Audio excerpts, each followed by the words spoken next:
Good afternoon, everyone. Welcome to the Media Evolution Pro Wrestling Podcast review of No Mercy. I'm your host, Earball. Thank you for joining me today as I begin my endeavors on this YouTube journey. So we're going to get right into it and start talking about No Mercy last night. Kind of a B show that was hyped up as an A show. And people, especially in the business, hyping it up as something that's going to be equal to, if not greater than, their biggest show of the year, which is WrestleMania. And I don't think it lived up to it at all. I mean, a couple of the early matches might have. The tag match was definitely good. It was actually above average. Those guys really, especially considering several former world champions in that match, with the exception of Cesaro, unfortunately, even though I think he could be a world champion. And he definitely can kick the boots and grab the tights and show off better than most wrestlers can because he's that skilled. Great match. Definitely an A+ match. The women's match was above average, considering how bad they're booked on Raw. I mean, with the exception of maybe Nia Jax and the current champion, Alexa Bliss, most of the women are kind of booked subpar, and some are booked into obscurity. Like poor Emma and some of the other girls. I mean, I understand that Dana Brooke's extremely green. I heard she's, a favorite of Vince, which is why she's on the main roster so soon. Otherwise, she would be still in NXT because she's that green. But, Vince likes you. He'll bring you up to the main roster sooner and try to get you more experience, which I think is a good thing. But it's also a bad thing. It's probably good that they're keeping her off television. With the exception of, locker room skits and stuff like that, or the occasional women's squash match that she's involved in, or tag match where she'll eat the pin. And who else is on that roster? Well, Paige has been MIA for a year and a half, so she's probably either never coming back, or maybe when she comes back she'll be on the other brand, which is fine. And let's see, Mickie James, she doesn't get booked, but she's at the twilight of her career. She's really there to just as enhancement talent, and we kind of expect that. So if you really look at it, breaking down the women, and I don't mean to go on a tangent here, but that match was B+, A- type of match, and I don't think the Intercontinental match was terrible. I'd put it as average. I mean, Jason Jordan has wrestling skill. He's just got no mic skills and no charisma that really shines through. I mean, he's working with The Miz, which helps. I mean, The Miz... I love The Miz now. And I used to hate him bad. Like, get off my TV type. Please, why is he out here type of talent. And he has blossomed into a great entertainer for WWE. He's definitely top 10 in the company. And he's well needed. It sucks that they don't book the title on him that good. Considering it's the Intercontinental title and it should be one of the most prominent, titles in the whole friggin' company. And that includes their NXT title. And where else would we go here? I really don't, the other matches really didn't stand out. And I feel bad for Enzo. I feel even worse for Neville. Adrian Neville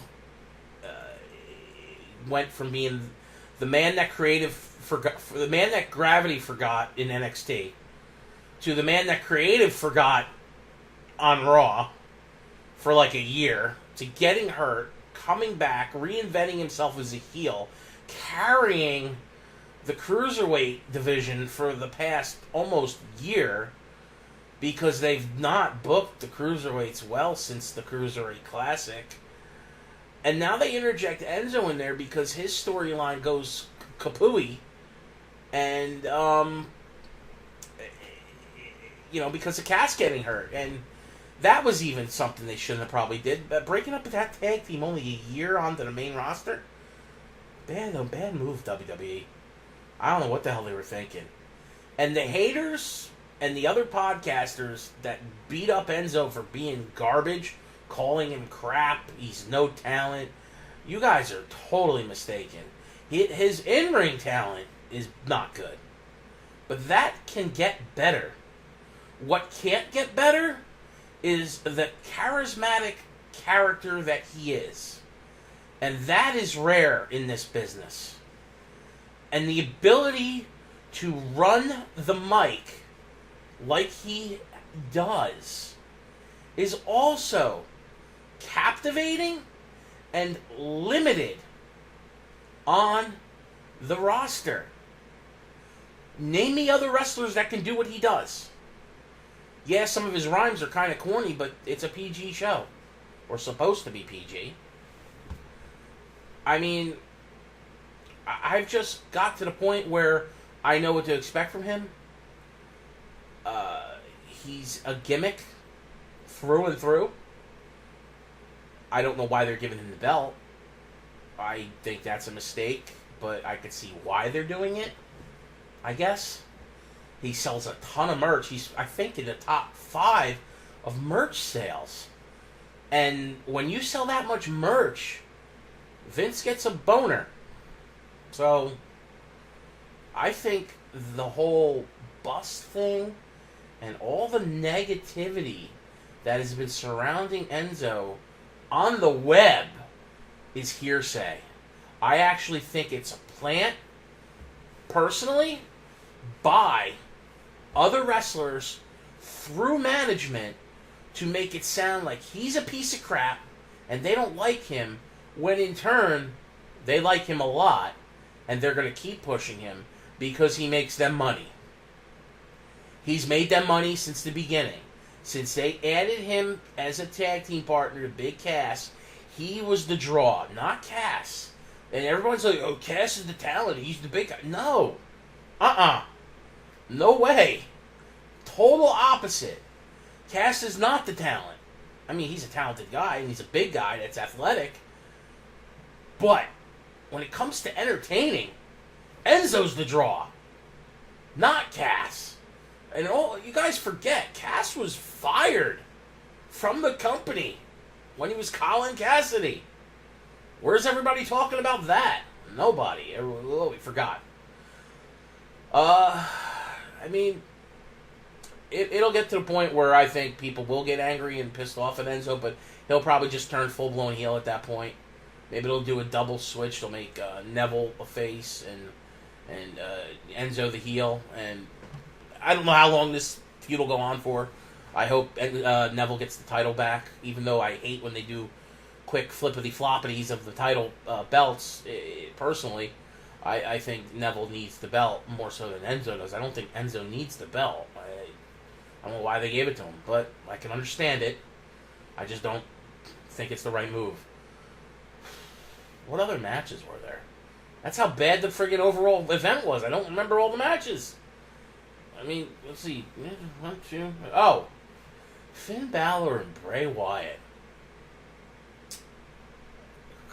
Two talented guys. In the ring, on the mic, they both can do decent work. I mean, Finn's definitely not as talented as Bray on the mic, but he gets his point across pretty well. He's not garbage. And the in-ring work, both of them do their parts just fine. Now, maybe it's gotten stale because both of them don't change up their ring moves, but that's common in pro wrestling. Everybody bitches about John Cena doing his 5 moves of doom. Hulk Hogan did 5 moves of doom. Ric Flair did 5 moves of doom. And a lot of selling and trickery. It's the performing arts of wrestling is storylines both on the mic, in the dressing room, and in the ring. Not so much the athletic ability and the moves that they do, but the story. And those guys tell a story. They're good at it. I think the feud has gotten a little stale. Did I say food? Feud. I'm thinking about food already. That's how bored I am of watching WWE's No Mercy. But it is what it is. Decent match, not great. We'll put it up. We'll chalk it up as okay. Maybe a B type of match. Maybe even a C plus at the lowest. That's it, right? Oh, the pre-show match: Elias and Cruz. Apollo Crews, man, what have they done to this dude? He was tearing it up on the indies just 2 years ago. And they bring him to WWE. He has a quick stint in NXT. They bring him up to the main roster, and he's got the Neville disease. It's like creator forgot who the hell he is. They put him with Titus O'Neil. Titus is terrible, man. I understand he's a big dude with a good physique, but he's just not what you want on television. I don't even know where to put him. I don't know if he just falls into the mid-card status of, hi, he's this talented big man that we have, and, you know, we like him because he does charitable work for the company. He's great for the company's PR. And that's understandable. The company, you know, has multiple folds within it. It's not just a wrestling show. There is so many dynamics in WWE now that they need, you know, levels of talent, and people won't see it. They're just like, I want to see A-plus matches that match everything I see on the indies. Do you realize the indies have to go all out because they need that hearsay, that the word of mouth to get around for people to come see their shows so they don't perform in front of 300 people every night? They have to do that. They have to be that captivating. WWE doesn't. They don't have anyone that's competing against them. Hopefully New Japan will come to the United States and have an American division that they can bring some talent in, maybe former WWE wrestlers, and really push WWE back to something in which where they have to try harder because they're not trying hard enough. But they don't have to.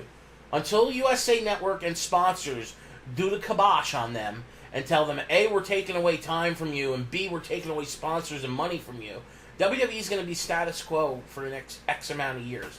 So either deal with it or stop watching. I mean, it's as simple as that. But this whole card was mediocre at best. And it was hyped up to be WrestleMania worthy. And it just never lived up to it. It was okay for the first hour, especially after the tag match. And then it took a big silent fart in church that people look and snicker and stare trying to find the person who laid the stinky fart without totally embarrassing themselves. And that started when the Cena match happened with Roman Reigns. That match was terrible. From two guys that were supposed to be at the top of the list of talents on the card and in the company. It was bad. I don't know if Cena was doing that on purpose or trying to yuck it up for the crowd, playing to the crowd too much. I don't know, but it came off really bad on TV. And hopefully management goes back and watches that match and sits these two guys down and said, what the F was that? Because it was bad. And those guys usually don't have bad matches like that. Reigns, as much as people know his faults and don't like him, his matches are usually decent.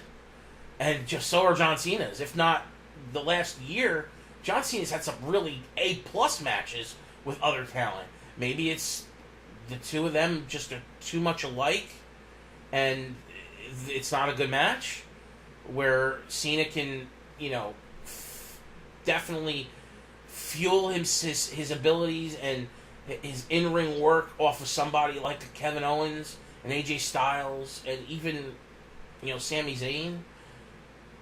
Way better, because those guys killed it with Cena. I know some other matches I'm missing there with Cena. And Reigns' matches with Braun were great. Maybe that's accredited to Braun's up-and-comings and how good he's gotten. And it's, you know, but then you sit there and you look at this match, And then you look at the championship match.